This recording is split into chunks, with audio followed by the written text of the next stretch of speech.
Actually ಏನಂದರೆ ಒಂದು ವಿಷಯ ಹಂಚ್ಕೊಳಕ್ಕೆ ಬಂದಿದ್ದೀನಿ. ನಾವು ಫಿಲ್ಟರ್ ಯಾವ್ದಾರು ಬರೋಲ್ಲ, ಏನೂ ಆಗೋಲ್ಲ ಅಂತ ಹೇಳ್ಬಿಟ್ಟು ತಗೊಬಂದು ಹೋಗಿ 10 ರೂಪಾಯಿ ಕೊಟ್ಬಿಟ್ಟು ಕ್ಯಾನ್ ಇಸ್ಕೊಬಂದು ಕುಡಿತೀವಲ್ವ. ಸೊ ಅದರಲ್ಲೂ ಸಹ ಒಂಥರ ವೈಟ್ ಲೇಯರ್ ಥರ ಏನು ಬಿಟ್ಟಿರುತ್ತೆ ಬಂದಿದೆ.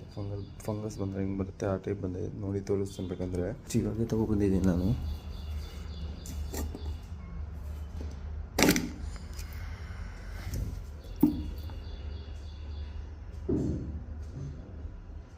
ಕಾಣಿಸ್ತಾ ಇದೆ ಅನಿಸುತ್ತೆ.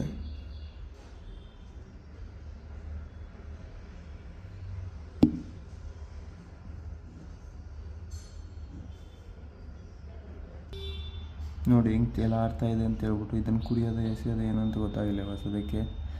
ದಯವಿಟ್ಟು ಹುಷಾರಾಗಿರಿ, ನೋಡ್ಕೊಳ್ಳಿ, ಏನೋ ರೋಗ ಬರ್ತಾವೋ ಏನೋ. ನೋಡಿ ಎಷ್ಟು ನೀಟಾಗಿ ತೇಲ ಆಡ್ತಾ ಇದೆ.